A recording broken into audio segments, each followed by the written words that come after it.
Mulheres de Verdade, um podcast voltado para mulheres cristãs amantes da palavra de Deus. Se você está acompanhando a gente desde a segunda-feira, você já sabe que nós estamos na Semana da Mulher, fazendo esse podcast ao vivo para vocês. E como de costume, antes da gente começar, a gente sempre faz o apelo para você esquentar a sua água, para tomar café, chá, se você vai tomar suco, eu não sei.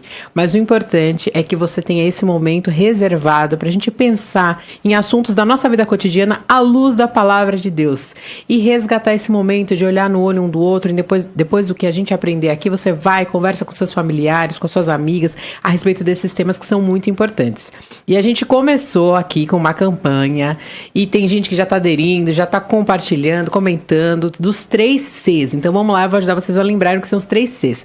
Para ajudar a gente, você precisa curtir, comentar e compartilhar. Então, se você curte esse vídeo, o YouTube vai entender que esse conteúdo é relevante, ele vai entregar para outras pessoas. Se você comentar no chat e embaixo do vídeo também, ele vai entender que a interação tá muito boa, que o episódio tá bom, e ele vai entregar também. E você precisa compartilhar, porque você aprende muitas coisas do Senhor aqui e a gente não pode guardar, a gente não pode reter, a gente tem que compartilhar com outras pessoas.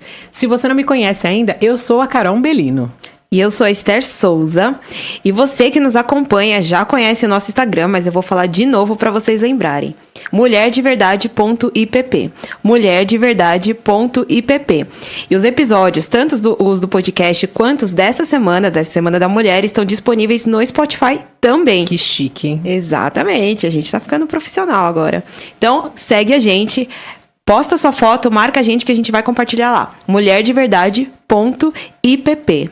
E nós estamos aqui, nessa mesa linda, para incentivar você a sentar na mesa com a sua família também, todas as semanas, com as suas amigas, para a gente ter esse momento mais íntimo, que a gente vai bater um papo e você é convidado a sentar à mesa com a gente toda semana. Então, se prepare, porque eu tenho certeza que o tema de hoje vai mexer com as nossas emoções. Com certeza. E a nossa convidada, ela é muito especial.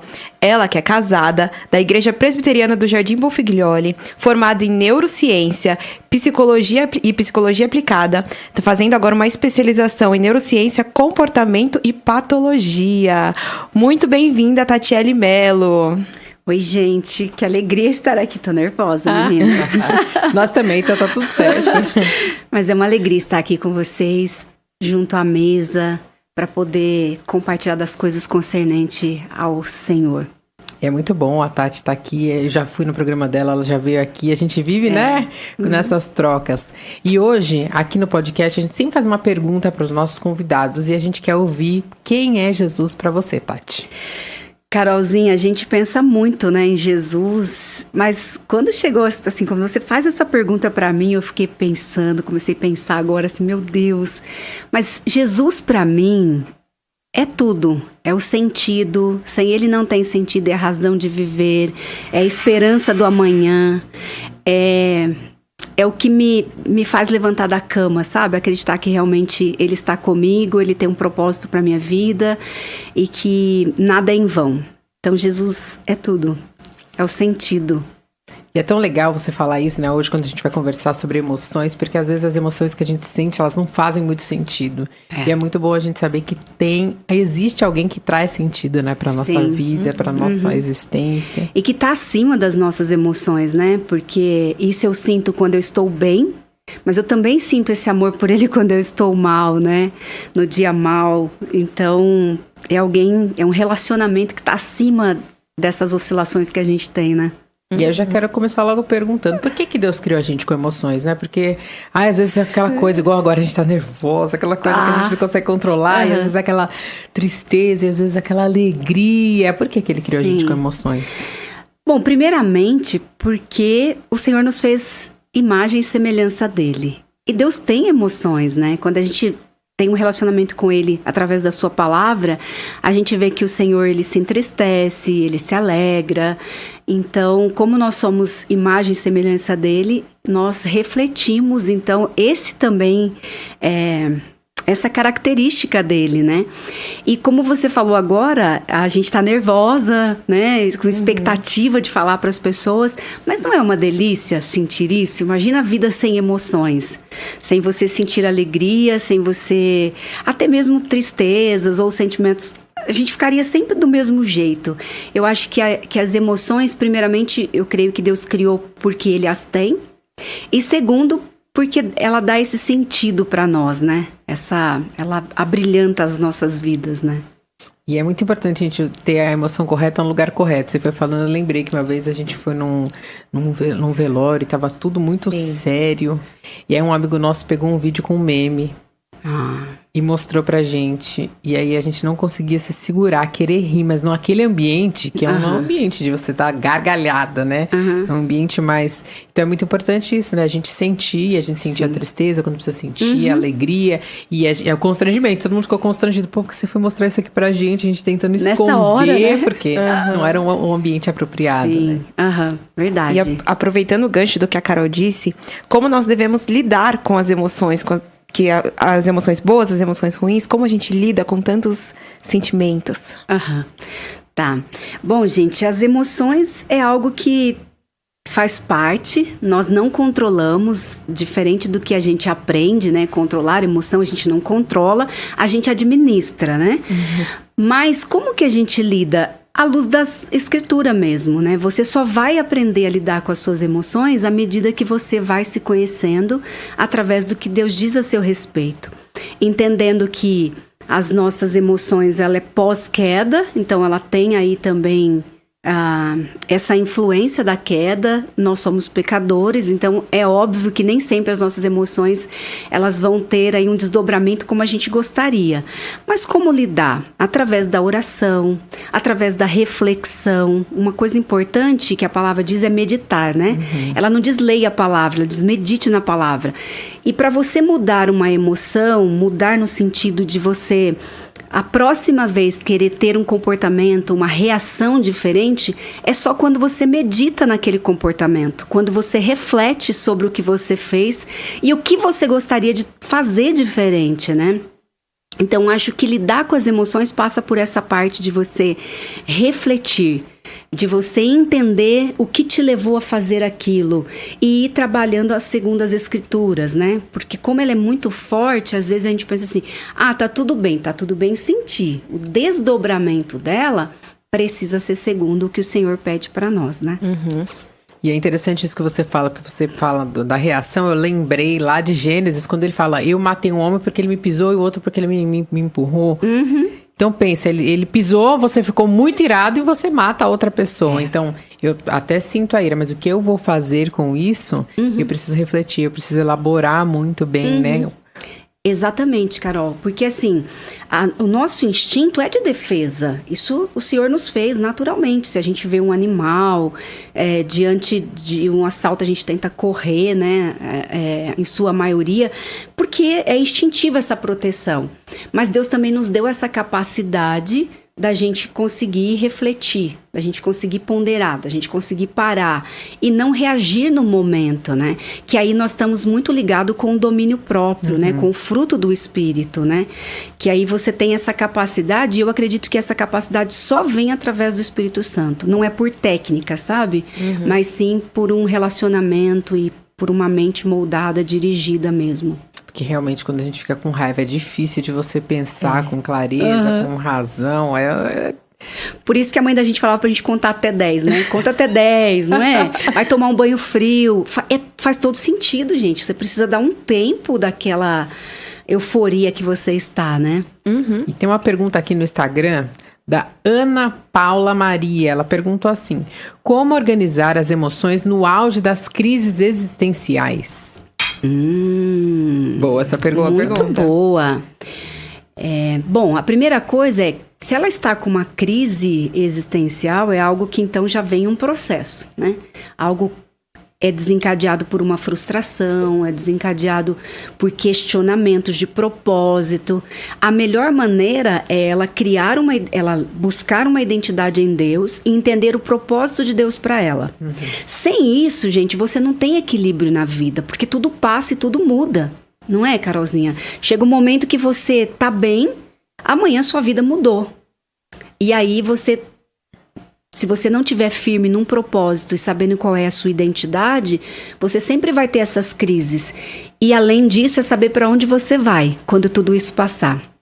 É isso que nos dá convicção e faz com que a gente olhe para a vida e encontre um sentido diferente do que as pessoas que não conhecem a Deus têm. Como lidar isso com as emoções? Primeiro que aí é desenvolvendo convicção, não está muito ligada com a emoção, consegue entender? Porque a emoção, ela é algo fisiológico, algo rápido, ela vem e passa. O que permanece são sentimentos, né? Então, eu de repente tomo uma fechada e ali eu fico nervosa. Então, minha pupila dilata, meu coração acelera. Isso é uma emoção. Ela startou minha emoção. A raiva que eu sinto depois, ou a frustração que eu sinto depois, isso é porque eu racionalizei, pensei sobre aquilo, refleti, né? Mesmo que rapidamente fico, poxa, que cara que teve coragem de me fechar, né? Poderia ter me matado, poderia ter me machucado. E aí eu fico refletindo, ruminando aquilo cresce para um sentimento.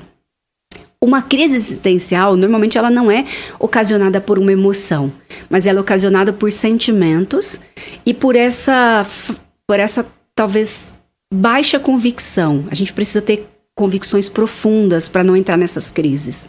E achei legal você fazer essa distinção entre emoção e sentimento, porque as emoções elas vão mudando no nosso dia várias vezes, várias né? vezes. Mas os sentimentos, eles parecem que são as solidificações daquilo que a gente vai sentindo, então, que as emoções, né, que a gente vai tendo. Então você vai elaborando a emoção, como você disse, e aí você vai solidificando aquilo ali nos sentimentos que você vai perpetuando, né? Então a amargura de algumas pessoas, de algumas situações.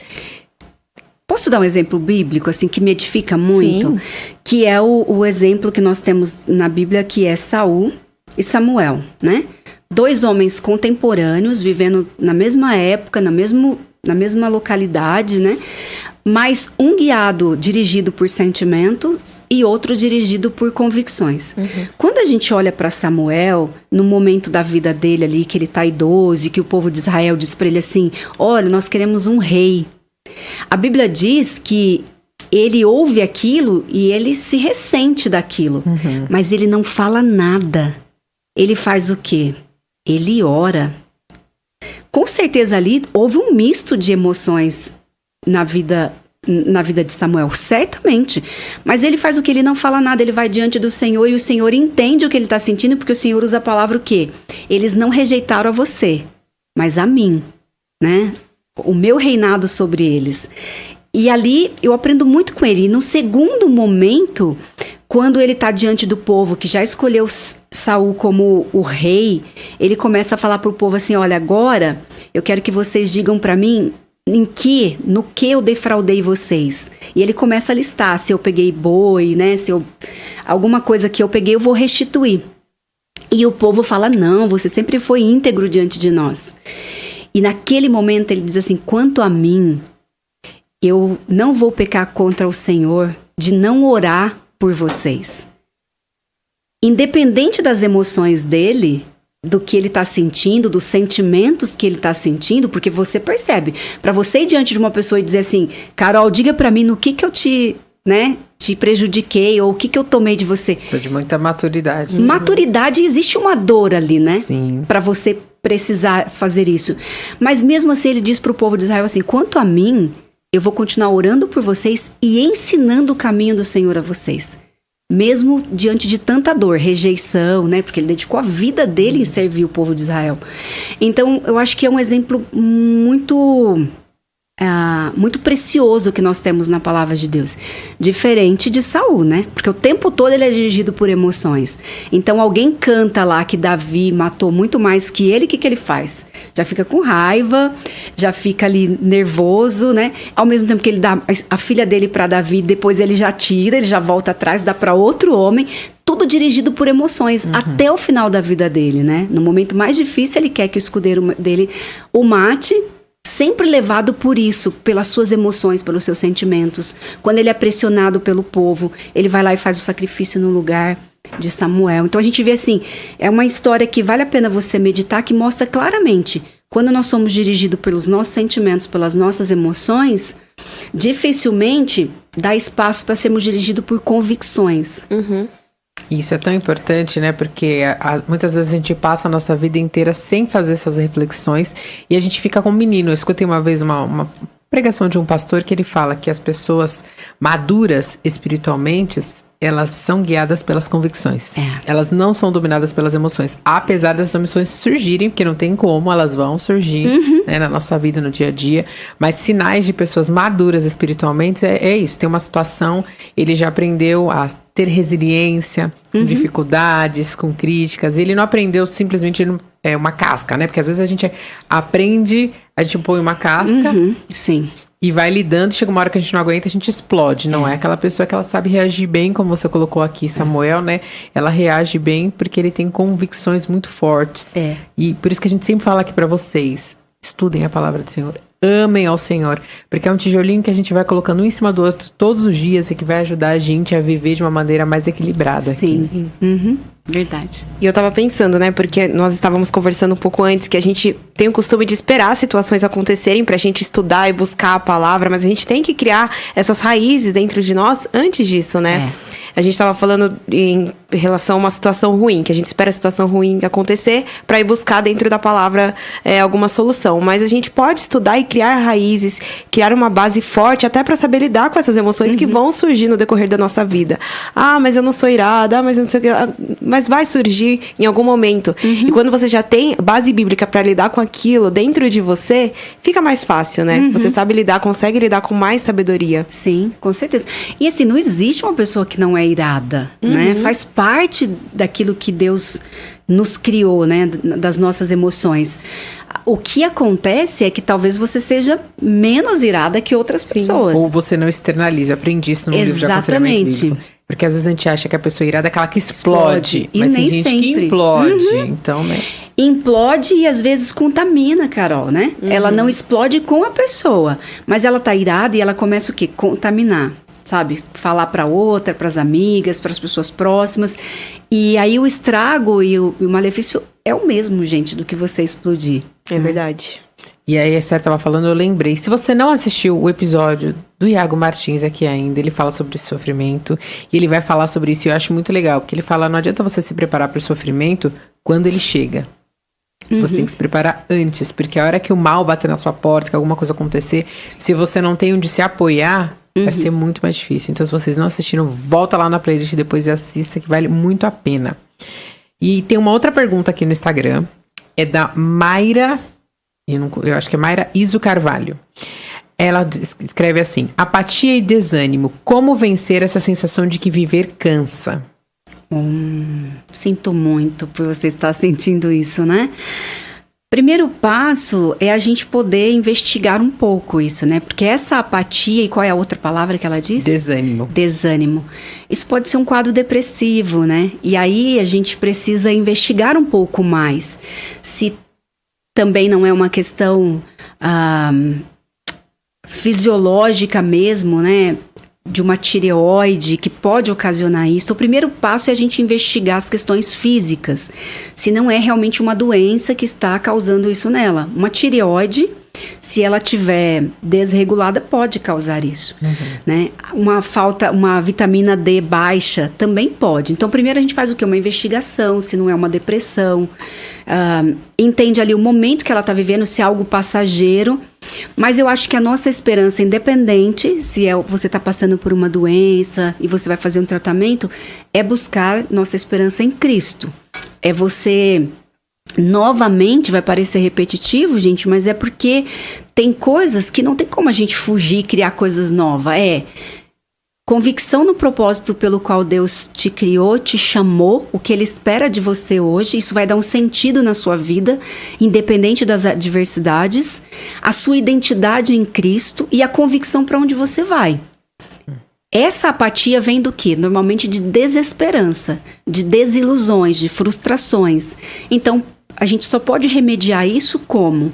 Tendo um relacionamento com Cristo, entendendo o que Ele espera de mim e se eu estou passando essa situação, por que Ele permitiu isso, o que Ele deseja que eu aprenda, que eu cresça, que eu seja transformada através dessa dor, por mais difícil que seja, né?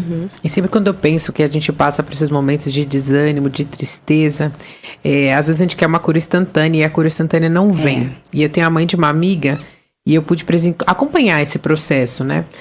Todos os dias ela ficava deitada num quarto escuro, ela ficava o dia inteiro, mas todos os dias a minha amiga acordava a mãe dela, dava café da manhã, elas tinham um tempo de devocional juntas. Aí uma vez por semana ela passava em aconselhamento bíblico e ela foi vivendo assim. Um belo dia, depois de meses, eu acho que deu até quase um ano, ela levantou e ela falou, tô curada.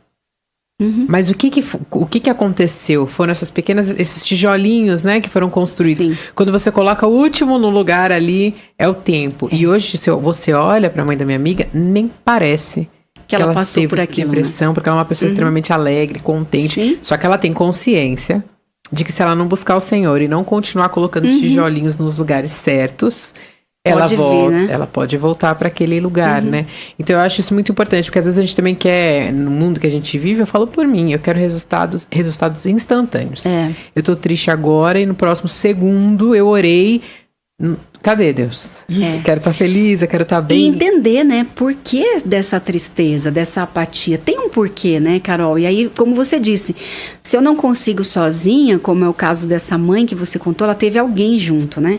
Então eu procuro ajuda, eu faço ali a minha parte de investigação médica, né? Não é nada fisiológico, né? Não é nada que tem a ver com isso. É algo que está relacionado só às minhas emoções, meus sentimentos, o momento que eu estou passando. Então eu busco um aconselhamento bíblico, eu busco uma pessoa para caminhar comigo, me abro com ela e digo, olha, eu não estou conseguindo. Frequento a igreja mesmo com vontade, sem vontade, vou ouvindo a palavra porque é a palavra que nos transforma, é a palavra que nos cura, é a palavra que tem a solução para aquilo que nós precisamos, né? E sobre isso aqui você comentou, eu tive depressão ano passado e ao fazer exames, eu estava com muita deficiência de ferro, D3 e B12. Pois é muito comum isso hoje em dia.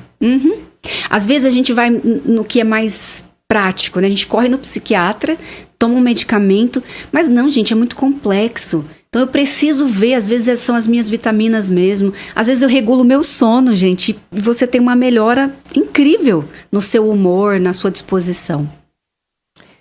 E aí, olha, ela falou de você antes de começar o programa. A Desirê? Ela falou, e ela falou que você faz um melhor doce, você tem que vir aqui um dia pra gente se conhecer, porque aí ela quer conhecer a sua irmã, a Deise tá assistindo a gente, um beijo, Deise, a Tati quer conhecer você, a gente vai promover esse encontro. E ela pergunta assim, Tati, como lidar com essas pessoas que estão no quadro notório depressivo e não assumem? Como que nós podemos ajudar? Gente, que pergunta maravilhosa, né? Muito obrigada por quem fez essa pergunta, mas eu acho que o primeiro passo, nós temos a tendência de querer colocar o outro pra cima, né? Não, sai daí, vamos lá. Só que isso, pro deprimido, gente, deixa ele ainda mais deprimido. Então, o primeiro passo é acolher. Acolher com limites. Não é também fazer tudo para que a pessoa fique naquele quadro perpetuamente. Porque todo deprimido, gente, ele tem um ganho. Entendam o que eu vou dizer aqui, gente. Mas imagine o seguinte, uma pessoa que na infância ela não teve carinho do pai e da mãe. E de repente ela desenvolve uma depressão por questões da vida, ambientais e tantas coisas, e ela começa a ficar no quarto. O que acontece com essa pessoa? Ela vai ficando cada vez mais sem vontade de sair dali, de se relacionar com outras pessoas. Ela vai se escondendo, vai se fechando. Mas a família começa a dar mais atenção para ela? Sim, com certeza. Então ela tem um ganho. Consegue entender que essa agenda da infância dela, que não foi atendida, ela consegue ter agora? Porque ela tem esse ganho. A família começa a se preocupar, começa a ser mais paciente, né? Ela começa a ficar ali. Ela não precisa se relacionar, que causa desconforto para ela, talvez por uma visão distorcida de si. Então a pessoa tem um ganho. Então, o que a gente precisa fazer com o deprimido? É conversar mesmo. Mas é conversar, gente, acolhendo, deixando ele falar. Não é tentando, minimizando, sabe? A dor da pessoa. Ah, não, mas você precisa levantar, você precisa fazer. Não, é caminhar junto.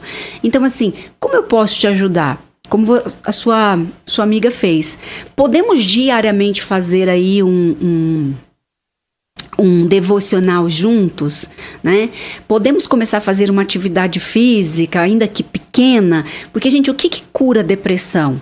Atividade física, aconselhamento bíblico ou terapia, né?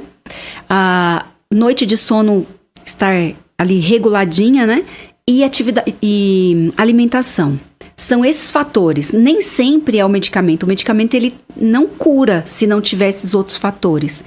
Então, eu acho que o primeiro passo é uma conversa. Se essa pessoa está resistente e isso está impactando a família, é importante você dizer para ele ou para ela o quanto isso está doendo em você. Porque o deprimido, às vezes, ele não consegue fazer nada por ele, mas ele faz por amor aos filhos, à esposa, Interessante. a Isso é outras legal. pessoas. Porque às vezes ele não tem esse amor próprio, como eu posso dizer, esse olhar carinhoso para si. Mas ele vai olhar para a família. Então ir tentando estratégias. Primeiro, nunca forçar, mas também não dar tudo. E dando responsabilidade devagarzinho, questionando, sentando para uma conversa, não quando você está nervosa, mas quando você está calma, e dizer para ele, olha, o quanto isso tem impactado a vida. Vamos pelo menos tentar um aconselhamento bíblico, e vai dando sugestão. E orando, gente, porque se a pessoa não assume, o Espírito Santo pode sim falar ao coração dessa pessoa e ela enxergar o estado que ela está. Como o filho pródigo, né? Caindo em si. Eu amo essa palavra, caindo em si, né? Essa pessoa pode cair em si, através da ministração do Espírito Santo. Sim. Olha só, ganhamos o brigadeiro. Ah, ela é maravilhosa. Olha só. Leva o brigadeiro pra todas, mas sem entrevista. Uma coisa de cada vez, né? Uma coisa de Ela é cada incrível, vez. gente, é o melhor. Mas eu achei muito legal que você tá falando da família, do apoio, porque geralmente a gente quer mesmo empurrar a pessoa ou não tem paciência com o processo do outro, porque a gente lida com as coisas de uma forma e quer que a outra pessoa lide também. E a gente esquece que o Senhor tá operando. São muitas coisas, né? Quando a gente vai olhar para essas pessoas que estão deprimidas, passando por várias questões. E eu achei interessante o que você colocou, Carol, porque dessa mãe da sua amiga, porque chegou um momento que ela se reergueu, né? O deprimido, ele vai em um estágio, gente, que chega um momento que não dá mais para ele. Ele vai pedir ajuda, porque a dor fica insuportável. No começo ele tem algum ganho, como eu falei, né? Como eu demonstrei. Mas depois, o ganho ele começa a ficar muito pequeno, a não ser que a família comece a codependência, né? Comece a alimentar isso nele. Mas se a família não alimenta, vai chegar um momento que isso vai causar tanta dor para ele que ele vai pedir ajuda. Então, que o Senhor nos dê muita sabedoria e graça para lidar, né? E aí eu queria que você comentasse um pouco, como que a gente pode saber se a gente é maduro espiritualmente ou não? Tem algumas características que a gente pode observar para a gente saber, indicadores que às vezes as outras pessoas podem dar? Sim. Que pergunta, não? Gente, eu acho que uma pessoa madura emocionalmente é uma pessoa que ela tem o fruto do Espírito, né? É uma pessoa que consegue ter domínio próprio através do Espírito Santo. Uma pessoa madura emocionalmente, ela é uma pessoa madura na fé também. Você não vai perceber que uma pessoa que é imatura na fé, normalmente ela também é imatura emocionalmente. Agora, quando você adquire maturidade cristã, normalmente, em sua maioria, você também adquire essa maturidade emocional. E quais são os indícios disso? Você não responde a partir daquilo que você sente ou que você quer. Você não vive... A nossa cultura é uma cultura do prazer, hedonista, né? Então, assim, tudo que importa é o que eu sinto, o que eu penso, é o meu bem-estar. E nós somos estimuladas a isso. Não é, gente? O tempo todo. Até nas nossas conversas, às vezes você vai conversar com uma amiga e você está dizendo de uma dificuldade que você tem. A pergunta que elas fazem é, você está feliz? Né? Geralmente. Você está feliz? Então a gente vai norteando a nossa vida pelos nossos sentimentos, as nossas emoções. Mas nós devemos lembrar que eles são pós-queda. Então uma pessoa madura emocionalmente é uma pessoa que não confia nas suas emoções e não confia nos seus sentimentos. Ela reflete, ela ora e ela analisa se tem a ver com a palavra de Deus. Quantas vezes... você já olhou assim e disse, eu tenho convicção disso, eu estou certa disso. Você vai lá e faz e quebra a cara, né? Porque as nossas emoções, elas não são absolutas e não deve ser. Então, acho que uma pessoa madura é aquela que consegue olhar uma situação, consegue dizer, eu estou sentindo isso, estou pensando isso, mas espera aí, eu vou orar. Eu vou consultar uma pessoa que está de fora para ter mais clareza se eu estou vendo, porque a gente, quando está numa situação, a gente está envolvida pela emoção, então a gente deixa os pontos cegos passarem, né? E ela vai ver se aquilo está de acordo com a palavra de Deus. É um processo a maturidade, né? Então você tem ali paciência para resolver as coisas, né? Você não faz ali no calor da emoção. E eu acredito que a gente ser mais maduro emocionalmente tem que ser a meta de todo cristão. Porque você foi falando, eu fui lembrando muito do apóstolo João, porque ele é conhecido como discípulo do trovão, né? Eles falam antes, mas no final ele é conhecido como discípulo do amor. O que aconteceu? Um cara impetuoso, é conhecido como uma pessoa amorosa. Sim. É um processo do Senhor trabalhando na vida dele, ele entendendo que a postura dele, a forma dele de lidar com a vida, com as questões, tinha que mudar. E eu acho muito legal ver essa evolução, porque é isso que Jesus faz nas nossas vidas, né? A gente vai sempre se transformando, não para ser diferente de quem a gente era, mas para ser sempre mais parecido com quem ele é. Exatamente. E as nossas emoções, eu acho que é uma das partes essenciais, assim, para serem redimidas, né? A gente precisa que o Espírito Santo... Por isso que a Bíblia fala tanto do fruto do Espírito, fala tanto do domínio próprio, né? Compara, por exemplo, em Provérbios, eu até trouxe aqui 25, 28, ele fala: como uma cidade derribada, que não tem muros, assim é o homem que não tem domínio próprio. Ou seja, se você não tem domínio próprio, você não tem proteção nenhuma, né? Você pode ser atacada de todos os lados. E é isso que as pessoas querem. Você tem esse ataque, o inimigo sabe disso, né? Então o tempo todo nós somos atacados nas nossas emoções, através do que a gente vê, do que a gente ouve, não é verdade? Mas se a gente tem esse domínio próprio, que é essa maturidade, que vem como, gente? Com a maturidade cristã. À medida que eu caminho com Cristo, que eu oro, que eu tenho um relacionamento genuíno, que o Espírito Santo, eu tenho ali a paciência de esperar e ouvir a voz do Espírito Santo. Como não ser emocionalmente saudável? Você pode até, em alguns momentos, ter ali seus deslizes, mas você volta, reflete, porque o Espírito Santo aponta para você: olha, Carol, você extrapolou, né? Ó, Tati, você foi além. Você volta, reflete, e aí você olha para a Bíblia e diz: não, eu preciso lá falar com a pessoa, preciso resolver isso, né? Não posso deixar isso crescer. Então, eu acho que o caminho é esse mesmo, é buscar essa maturidade cristã, nos leva à maturidade emocional. Legal. E falando um pouco disso, como pessoas emocionalmente estáveis lidam com os conflitos?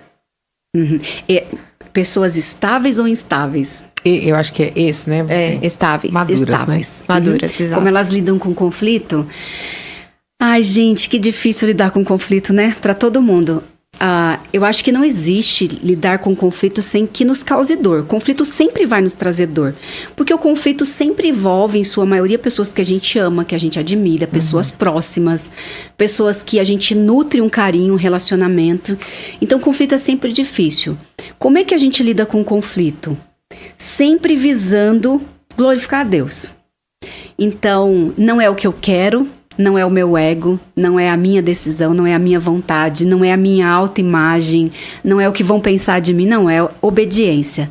Então, se eu estou em conflito com uma pessoa, eu vou procurar uma pessoa de fora para eu conversar, para ver se eu realmente não estou vendo aquilo muito maior do que é. Eu gosto muito desse uns aos outros que Atos nos fala, né? De uns aos outros, exatamente por isso, por essa capacidade que nós temos de encorajar, de abrir os olhos, de exortar, né?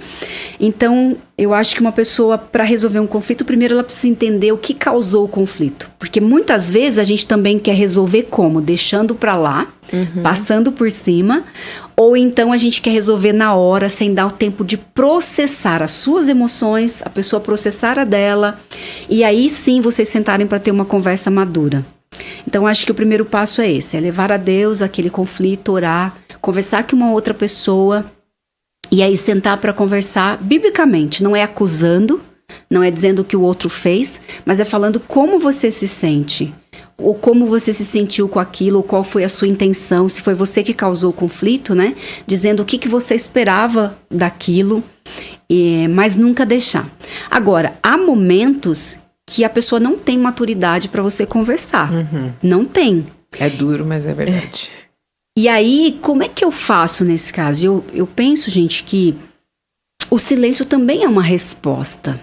Há momentos que você vai ter que ficar em silêncio. e começar a orar para que Deus trabalhe no coração dessa pessoa e mostre que a sua intenção não foi aquela, que você não queria ter, né, causado aquilo, ou trabalhar no coração dessa pessoa para que ela se arrependa. Porque se você tentar falar qualquer coisa, você vai piorar. Então, o silêncio também é uma resposta. Mas aí, nesse silêncio, você tem que tomar cuidado com o seu coração. Eu estou em silêncio porque eu sei que não é o momento de falar, ou estou em silêncio porque eu estou com medo do conflito, ou eu estou em silêncio porque eu estou amargurada e isso vai crescer dentro de mim. Então é uma análise muito honesta, sabe? Não tem problema, eu sou uma pessoa que tenho muito medo do conflito. Apesar de lidar com isso, de ensinar sobre isso, é uma área difícil para mim. Mas eu sempre procuro dizer assim, Deus, me ensina a lidar nessa situação de forma a honrar o Senhor, independente do que eu sinta, do que eu pense. Então, acho que isso é importante, porque a gente foge muito dos conflitos. E aí os problemas crescem, ainda mais no mundo de cancelamento, né? Então, eu excluo, eu bloqueio, eu me afasto, eu mudo de igreja. Só que isso faz o quê? A gente vai carregando bagagens. Aí chega um momento da vida que a gente tá arrastando tantos relacionamentos quebrados, desfeitos, não tratados, que a vida fica insuportável. E a gente começa a fazer o quê? Não se relacionar. Não permitir ser tratada pelos relacionamentos. E também não se dar a conhecer a outras pessoas, para que elas nos conheçam, para que elas enxerguem quem realmente nós somos. Nossa, sim, isso é muito triste, né? Porque nós fomos criados para nos relacionarmos uns com os outros. Sim. Eu falo pra Tati que o meu problema é o oposto. Eu gosto de conflito no sentido de vamos resolver. Não gosto de coisa mal resolvida. Mas tem que aprender que às vezes tem que ficar quietinho, aguardar, o exercício é outro. Por isso que eu quero andar mais com você, Carolzinha. Eu quero aprender isso. E eu preciso aprender, né? Aguardar um pouco, porque eu não gosto de coisa mal resolvida. E tem uma pergunta aqui da Natália Menezes, ela tá dizendo assim: podemos relacionar o ato de perdoar com a organização das nossas emoções e desenvolvimento da maturidade cristã? Com certeza. Que pergunta maravilhosa, né? Muito boa. Beijo, Nath. Sim, gente, porque o perdão, ele é essencial. Parte das doenças que nós estamos, dos transtornos, né, que nós estamos vendo é exatamente falta de perdão. Então, eu vou arrastando tantas coisas e aí eu fico muito magoada, deprimida, frustrada, sem esperança, por coisas não resolvidas. O perdão, ele é essencial, ele é tão importante que Jesus fala muito dele, né? Que nós devemos perdoar e é uma coisa assim que ele fala que nós devemos fazer imediatamente. Não é uma coisa que eu posso esperar para fazer quando eu quiser, né? Então, sim, eu acho que o fato de conseguir perdoar faz parte da maturidade emocional e cristã, mas o perdão é algo difícil para nós, sempre. Muito. Sempre. Eu, por muito tempo na minha vida, eu dizia assim, nossa, eu tenho muita facilidade para perdoar. Dizia isso assim, sabe? Eu tenho muita facilidade, não guardo rancor, daqui a pouco tô conversando com a pessoa ali. Mas, gente, sondando meu coração, imagina. Eu até tinha outros contatos com as pessoas, mas eu comecei a entender que o perdão é um ato de Deus na nossa vida, né? Nós dependemos dele mesmo para perdoar. Mas é, sim, uma coisa que nós devemos desenvolver diariamente. Todos os dias a gente deveria fazer uma análise. Quem eu devo perdoar, quem eu devo pedir perdão, né? Isso me lembrou uma história, vou ter que encurtar muito, mas tem a ver com perdão. A mãe de uma amiga minha, ela morava numa cidade bem pequenininha do interior e ela era freira, tudo, na época, e ela aprontou algumas coisas no convento, ela foi expulsa do convento. Uau. E o padre que mandou ela embora, né, foi uma situação muito complicada, marcou a vida dela naquela cidade e ela foi embora muitos anos e esse padre começou a desenvolver uma doença. E foi piorando e não melhorava de jeito nenhum. Uns 30 anos depois, ela retornou a essa cidade. Ele estava sentado já numa cadeira de rodas, definhando. Ele encontrou com ela e ele pediu perdão para ela por tudo que ele tinha feito para ela. Ele pôs tudo para fora, levantou da cadeira e foi andando. E eu fiquei pensando, gente, mas que coisa. É o que Davi fala, né, Carol? Que os meus ossos, né, o meu corpo se enfraqueceu. E eu achei isso assim, uma história tão ilustrativa, porque ele fez um mal pra ela, ele sabia que era, mas na época ele era muito novo, não quis voltar atrás, ele acabou com a vida dela ali naquela cidade bem pequenininha do interior, ela teve que ir embora, começar tudo de novo, só que aquilo ali foi acompanhando ele a vida dele inteirinha. Sim. A gente vê muito hoje, gente, por favor, quem está nos ouvindo, eu não estou dizendo que é todo mundo, mas muito do que a gente vê aí das depressões é sim uma dificuldade de tratar o passado, né? De tratar ali, ou perdoar aquilo que não saiu como você gostaria, sabe? Se reconciliar com o seu passado mesmo. Trabalhar isso, né? Às vezes a gente idealiza e não acontece, aí a gente fica só vivendo daquilo, como teria sido, o que eu teria feito, né, e em cima desse arrependimento. Então, se a gente começar a trabalhar esse perdão, isso traz alívio, né, e nos cura de muitas coisas que a gente nem imagina. A Daisy está falando aqui que tem um livro do Paul Tripp que fala sobre essa questão de resolução de conflitos. E ele fala que essa pessoa que media os conflitos é uma pessoa que é amante da paz. É muito legal, né? Que é o oposto. Ela quer resolver para que a paz seja restaurada. Muito bom. Exato. E a Priscila Araújo fez uma pergunta aqui no YouTube. É difícil administrar as emoções na TPM. É um turbilhão de coisas e irritação. Vontade de não falar com ninguém. Explosão e mudança de humor repentina. Como que é o nome dela? Priscila Araújo. Priscila, é isso mesmo. A gente tem essas alterações, mas a gente pode nos preparar para ela. Então, vou te dar um exemplo meu. Eu não fico irritada na TPM, eu fico muito deprimida, é o oposto, eu fico chorona. E na infância, na adolescência, eu não entendia isso, mas era um estado de tristeza tão grande que eu, assim, passava coisas horríveis na minha cabeça, naquele período. Eu comecei a observar. E aí, então, eu comecei a entender que naquele período eu não poderia tomar nenhuma decisão. Até hoje eu não tomo decisões no meu período menstrual, assim, pré-menstrual ali nesse período eu não tomo. Por quê? De TPM. Porque, gente, eu sei que eu estou mais deprimida, eu estou mais vulnerável, eu estou mais chorona. E então, eu acho que se conhecer ajuda muito. E também dizer para as pessoas que estão à sua volta. Não tem problema você dizer, olha, no meu período de TPM eu fico mais irritada, eu fico mais sensível, mais vulnerável. Não estou dizendo para você aceitar. Você deve trabalhar isso em Deus, você deve trabalhar isso em você, essa irritação. Mas, óbvio, há, gente, uma mudança no nosso corpo, a gente sente. Mas você pode dizer para as pessoas, né? Não para que elas tomem cuidado, mas porque você se conhece e você vai, então, se preservando, como eu fazia. Decisões eu não tomo, porque eu percebo que eu tô muito mais, sabe, 880, ou céus ou terra. Então, eu já me conheço. E você se conhece. Então, o que você faz? Primeiro, vamos buscar um tratamento para ver se há, para entender se há alguma coisa que você possa tomar nesse período, entender um pouco dessas emoções, se elas acontecem o mês todo e elas ficam mais exaltadas nesse período. Às vezes é isso, não é só que acontece nesse período, né? Acontece o mês todo, mas nesse fica maior e você percebe. Conversar com as pessoas que estão à volta, pedir ajuda. Olha, eu fico mais irritada, então, né? E aí você vai buscando alternativas para lidar com isso. É muito importante a gente se conhecer. Eu tenho aprendido isso cada vez mais. Conforme a gente vai ficando mais velho, nosso corpo vai mudando muito e a gente precisa entender, né, a dinâmica, os sinais que ele dá, porque o corpo vai falando e ele vai dando esses recadinhos pra gente e a gente não vai observando, depois a gente vai pagar conta disso também, né? E faz parte da nossa dependência com Deus, né? Se eu não consigo, se eu tenho esse período assim, eu posso orar para Deus me ajudar nisso. Eu posso clamar a Ele, Senhor, eu fico tão irritada, eu fico tão nervosa, não quero falar com ninguém. Me ajuda nas minhas emoções. E Ele pode, gente, o Espírito Santo pode atuar em nós em todos os momentos. Acho que a gente não pode ter isso que acontece conosco como uma sentença. É possível, sim, a gente ser transformada, né? Eu tenho escutado bastante hoje em dia a frase de você não é o que você sente. Porque muitas vezes a gente acha que a gente é, né? Eu sou isso aqui mesmo. Não, você está sentindo algo e o Senhor já deu tudo aquilo que a gente precisava para poder lutar contra isso nele, né? E vencer. E eu posso sentir, mas eu posso escolher como reagir, como ela, né? Ela fica irritada, não quer conversar, ela já sabe disso. Então, o que eu faço? Eu sinto, mas não ponho isso para fora, né? E também não achar que é uma sentença, senão a gente aceita isso, né? E aí a gente não trabalha, não desenvolve, não busca meios para lidar com esse período, né?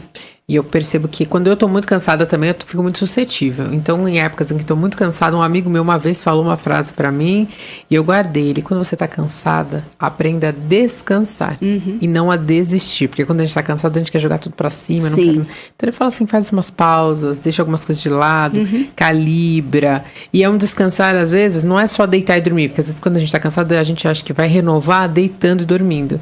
Às vezes, o meu descanso vai ser ler a Bíblia, chorar diante do Senhor, escutar um louvor, alguma coisa que vai trazer esse descanso para a alma. Porque geralmente quando a gente está cansado de alma, a gente fica cansado de corpo. Sim. E a gente acha, eu vou deitar e dormir e vai resolver. Não, se você não descansar a sua alma, você não vai descansar seu Sim, corpo. exatamente. Então é importante a gente se conhecer, perceber, entender, para a gente poder conviver melhor, né? Sim.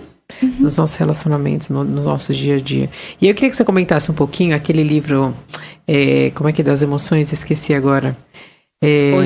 Organize suas emoções. Muito bom esse livro. Ele vai falar que as emoções, às vezes, elas se misturam, né? Então, às vezes, você está sentindo alegria, tristeza. E como que a gente vai lidando com essas emoções que vêm misturadas para lidar com elas no dia a dia? Sim, porque a gente não fica da mesma forma o dia todo, né? A gente tem essas oscilações. Mas eu acho, Carol, que lidar com isso é lidar à medida que elas vêm, a cada momento, sabe? Então eu saí de casa e estou muito feliz. De repente alguém me mandou uma mensagem e mudou ali o meu humor, eu fiquei triste por alguma notícia que eu tive. Então navegue nas suas emoções. O problema que nós temos é que a gente corta o que a gente está sentindo. É como se fosse proibido sentir algumas emoções. Então, dificilmente você ouve alguém dizer assim, nossa, como eu estou irada, né? As pessoas evitam dizer isso, é como se tivesse vergonha, né, de ter esse sentimento. Ah, estou com ódio. Você pode ter ódio, né? Deus odeia o pecado. Então, assim, não o pecador, né, gente? Mas o pecado. Então, a gente pode ter esses sentimentos, mas pra gente é como se fosse proibido ter esses sentimentos. Eu acho que é navegar mesmo. O que esse sentimento quer me dizer? Por que eu estou sentindo isso? Se ele repete muito, uma coisa que eu aprendi no meu relacionamento com Deus é que quando Deus quer que a gente aprenda alguma coisa, Ele vai permitir que a gente passe aquilo muitas e muitas vezes, Sim, até que eu aprenda e saia daquele nível, né, daquele estágio. Então, se eu estou muito irada, se eu estou muito irritada, por que isso está acontecendo comigo tantas vezes, em todos os momentos? Você começa a navegar. As emoções, gente, elas sempre têm a função de nos sinalizar. Ela sempre vai mostrar pra gente a ponta do iceberg, né? Mas se você navegar nelas, permitir que elas te conduza, você vai entender muito mais profundo a raiz daquilo. E quando você chega na raiz, aí sim você trata. Eu vou dar um exemplo que talvez fique mais fácil. Então, alguém que converse apontando o dedo. A pessoa tem o hábito de falar e apontar dedo, ela não tá te ofendendo, ela não tá fazendo nada daquilo. Mas, de repente, aquilo pra você é uma ofensa e aquilo te irrita muito, sabe? Quando você percebe, aquilo já mudou o seu humor. Então, assim, essa emoção, ela tá te sinalizando que tem algo que você precisa olhar. Por que isso te incomoda tanto? Se o outro não tá fazendo intencional. Pode ser uma pessoa que fale muito alto, pode ser uma pessoa que faça algumas brincadeiras, né? E aí você vai, então, e começa a se perguntar, por que isso me incomoda tanto? Por que esse sentimento volta dessa forma forte e fica ali ruminando na minha cabeça o tempo todo? E você vai investigando isso, e aí, então, você vai lidar. Você vai entender que talvez lá no seu passado, ou que te lembre alguém, ou que isso fere um valor seu, você se sente intimidada, violada. Aí, gente, resolve a situação, porque você entendeu. E aí você tem capacidade de dizer pro outro. Porque se você não entende, você vai chegar na pessoa e falar assim, olha, eu não gosto que você aponte o dedo assim. Tá, mas é um direito dela apontar.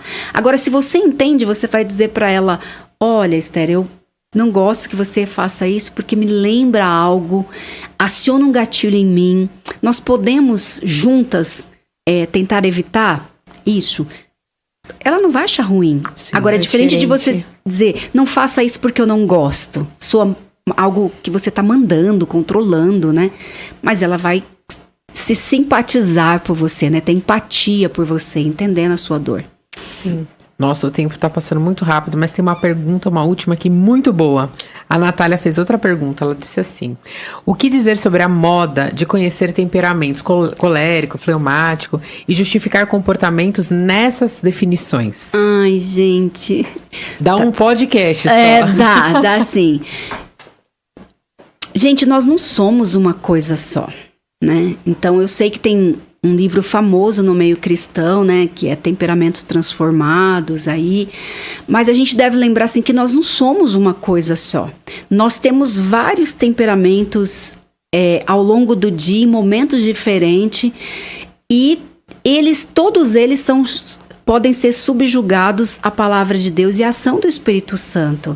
Alguém que diz que é assim por causa de um temperamento, ela está dizendo que o temperamento está acima do poder do Espírito Santo, está acima do poder da palavra de Deus. E ele não tem todo esse poder. Uhum. Eu posso nascer, sim, por exemplo, com uma característica extrovertida, como de fato eu sou. E outra pessoa ser uma pessoa mais introvertida, ok, mas há momento que essa pessoa introvertida, ela vai ser extrovertida e eu vou ser introvertida, né? Então, a gente não é uma coisa só. Eu diria que não, que a gente deve, independente daquilo que a gente tem, que a gente possa ter uma tendência de comportamento, ele pode sim ser redimido pela ação do Espírito Santo, pela palavra de Deus. A gente pode sim ser mais parecido com Cristo, não é uma sentença. E a gente tem que lembrar que isso aí é um estudo feito, desenvolvido por homens e tem um limite, né? Nossa, muito bom esse papo, né? Muito. Mas voou. Quando eu vi, eu falei, gente, já tá acabando. Sim. E eu queria ler o último comentário da Marta Herculano, que ela comentou lá no Instagram.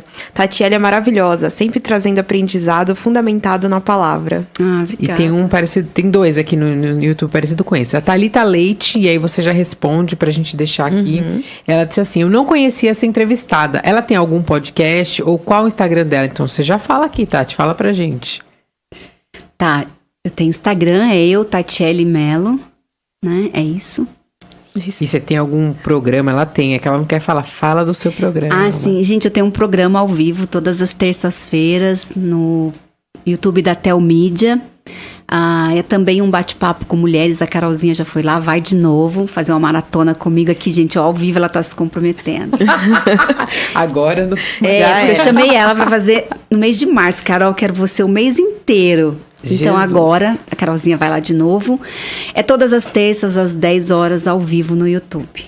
E aí tem a Deixe-me Ser Mulher, disse assim, Tati é uma grande referência pra nós, e é mesmo, é uma bênção. Tati, nós queríamos te presentear com esse quadro. Você pode abrir, nós costumamos dar às nossas convidadas. Esse é o versículo tema do nosso podcast. Que lindo. Eis aqui a serva do Senhor, cumpra-se em mim segundo a tua palavra. Muito obrigada, gente, amei. Muito bom, né? Lindo. Que Deus abençoe o trabalho que você faz. Amém, gente. E abençoe muito o trabalho lá na igreja, com as mulheres, no programa, porque o Senhor tem falado muito através da sua vida conosco. Ela deu um curso, gente, sobre emoções, um mini curso com a gente, maravilhoso. E a Zélia tá perguntando se a Tati teria a indicação de algum livro sobre lidar com as emoções. Uhum. Eu acho que o Organize Suas Emoções é um bom livro, né? E, gente, eu acho que você pode ler essas histórias que eu falei. Meditar bastante em Samuel, meditar bastante em Saul. Outra pessoa que tem, assim, que tem as suas emoções muito trabalhadas e a gente aprende muito com ele, José, né? Porque às vezes a gente acha que a palavra de Deus não tem referências para nós em ensino, né? Provérbios é um livro maravilhoso para você meditar e a gente aprender a lidar com as nossas emoções. Gente, o melhor de todos é Salmos, né? Porque Salmo descreve exatamente como são as nossas emoções e como a gente lida com elas, né? Tem vários salmos ali que nos ensinam. Eu acho que o interessante é alguns salmos que você vai percebendo a evolução do salmista, né? Que ele começa triste, aí ele vai recobrando a força, né? E termina feliz, ou ele começa bravo. Então, mesmo na oração, né? Uhum. Quando ele vai conversando com o Senhor, ele vai sendo transformado, e naquele próprio texto a gente consegue ver isso, né? Sim. Então a palavra de Deus ela é muito rica, é uma bênção. E a gente quer agradecer muito, vocês também, meninas que estão aqui, tem um monte de gente colocando, a Gleide falou, Tati é uma bênção de Deus, a Priscila Araújo também, Tati é uma bênção de Deus, tem muita sabedoria. E a gente quer agradecer a vocês que estão aqui com a gente, toda essa semana. Amanhã a gente vai ter um convidado muito especial. Ele é pastor lá na Igreja Red, o pastor Washington Jr. E ele vai falar pra gente sobre organize seus relacionamentos. Não sei você, mas eu tenho um pouquinho de dificuldade com relacionamentos aí. Então não perca, amanhã às 7 horas da noite nós estaremos ao vivo na IPP-TV para conversar com vocês sobre esse tema. E na sexta-feira agora e no sábado, dia 8 e dia 9, tem a segunda conferência de mulheres da nossa igreja. Ainda dá tempo de você se inscrever. Corre lá no site da igreja, que as vagas ainda estão abertas e nós estamos esperando por você. Nós temos um encontro amanhã. Eu espero você amanhã. Um beijo. Tchau, tchau.